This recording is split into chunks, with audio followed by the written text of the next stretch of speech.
The reason people will do business with you is not only do you know your business, but you are an expert, that after you run a sales call, that prospect leaves that meeting and here's what they're saying to themselves. He or she made my brain hurt. That you can't outsource. You can outsource X amount of intellect, but we cannot outsource being a true trusted advisor, being a person that runs a highly consultative sales process. We're going to talk about that.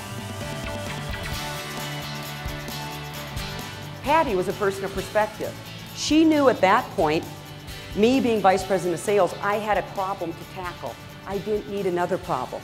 I didn't need an attitude problem. I didn't need a blame problem. I needed to be focusing my attention on the problem to serve the customer.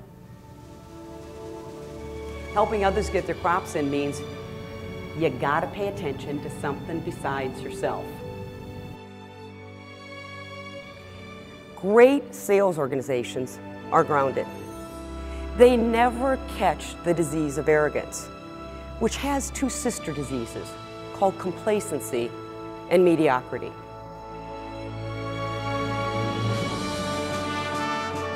Over time, in business and in life, there are recurring themes, fundamental core values, foundations for success that hold true and span the generations. Get clear on your values, because once you become clear on your values, folks, decision-making becomes very easy. And in a global economy, you've got to make decisions quickly. These underlying values are timeless. They're cornerstones of successful business. So this gentleman has a brand new rep. She's out of college. She hasn't had a lick of sales training. She lands an appointment with a fairly big prospect. They're sitting in front of the prospect, and he's one of those posturing prospects. Anybody been in front of someone that's very important? Keeps looking at his watch. Anybody ever had an appointment like that? Well, she's too young. She's right out of college. She doesn't know he's game playing. So she's going to build some rapport, and she says, "Sir, is that a brand new watch?" Now, what do you think her manager's doing? As I said to you earlier in the Forrest Gump movie, please, dear God, make me a bird, make me fly, fly away, all right? Well, the prospect is startled because someone's called him on his game playing. He said, "Well, why do you ask?" She said, "Well, you keep looking at it, so I figured it must be brand new. It is very nice." Did they get the business? The game playing was off. What happens, see, the beauty of when you're real on a call, you're authentic on a call, you're genuine on a call, guess what?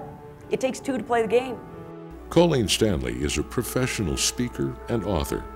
She's a sales and leadership expert.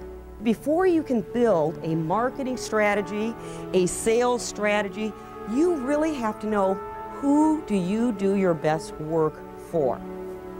In her programs, Colleen combines over 20 years' experience in executive sales and leadership positions with steadfast Midwestern values from the heartland. If I could suggest one type of seed to plant in your culture, you only had one, I would tell you to plant the seed of attitude. And I learned the power of attitude at a time of the year called harvest. Anybody familiar with harvest? Harvest is the equivalent of a company hitting their sales goal, except we don't use fancy terms in the farm, we just call it getting the crops in. And every year at this time of the year, Mother Nature would do her best to prevent you from hitting that goal. She'd send rain, snow, sleet, hail, and on top of all of that, you can count on equipment failure. I'm 48 years old. I have members of my family that still farm. I have never heard a member of my family say these words: "We're not going to get the crops in." I have heard him say, "It's going to be tougher this year. It's going to take a little longer this year. We're going to have to work 24/7. Because farmers have a culture. Farmers have a great culture, and the culture is this: we only manage the results, not the excuses. There's always plenty of reasons not to get the crops in. If you've read the book by Jim Collins, Good to Great, one of the companies he mentions is Nucor. And Nucor is a large steel-making company, and when they went to figure out where are we going to put our new plants, they didn't go to the typical steel towns like Gary, Indiana, or Pittsburgh. They went to Norfolk in Indiana, because their belief was this: we can teach farmers how to make steel. We cannot teach someone a farmer work ethic. If you don't think something as fluffy as attitude can make you money, think again. Colleen Stanley is the author of Growing Great Sales Teams, Lessons from the Cornfield. In addition, Colleen is a monthly columnist for numerous business journals across the country and co-author of Motivational Selling. What would happen if you had a farmer mentality? And let's say you're that sales rep, you are charging ahead this year, or you're way ahead of goal. Instead of taking another day to earn more money, you actually took a day off to ride with the new kid and teach them everything you know about the business. Or you take a day to ride with that veteran that's in a slump and they can't figure out what they're doing right or wrong. I'll tell you what happens. You grow a company from 8 million to 90 million. Because that's the type of people we had at Varsity, and that was the mentality. Under Colleen's direction as the Vice President of Sales and Marketing for Varsity Spirit Corporation, sales increased tenfold to over $90 million, gaining recognition by Forbes magazine as one of the 200 fastest growing companies. We used to have a joke at Varsity. What's the difference between a cheerleading mom and a pit bull? Lipstick. Do you have Costco's out here, Sam's Club? Okay, now, I go into Costco.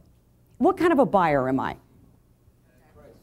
I'm what? I'm a transactional buyer.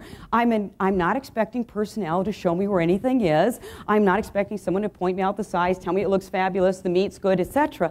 I'm going in for one thing and one thing only: price. And in fact, what always cracks me up is when you're checking out of Costco or Sam's Club, and they give you that box because they say, do you want something to carry this out in the car?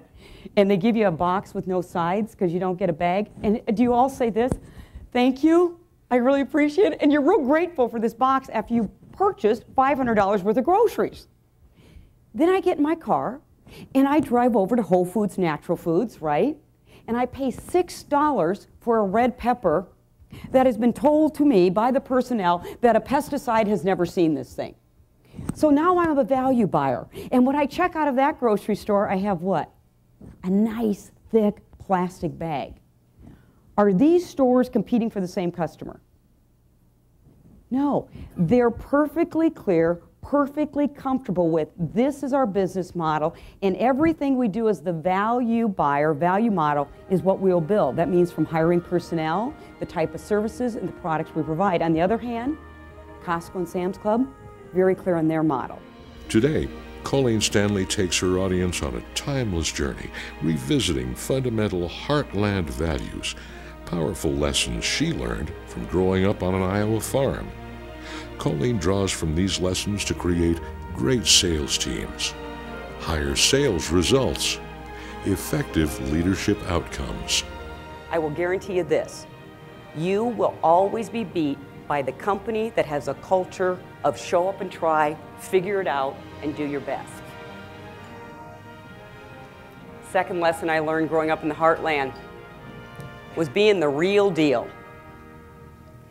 You know, when a farmer gets up in the morning, he doesn't go over to his closet and scratch his head and ask himself, do I wear Armani today or Ralph Lauren?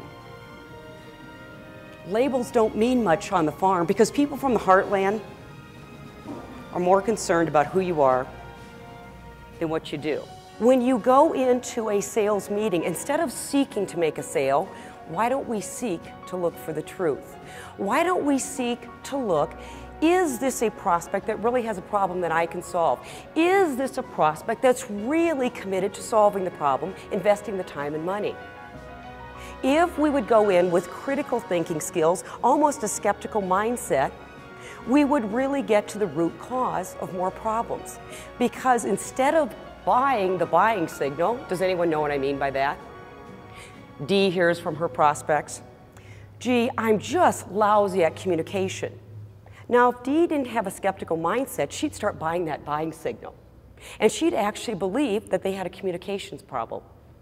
But when you have a skeptical mindset, you look for the 3 W's. You look for, why do you think you have a communication skills problem here?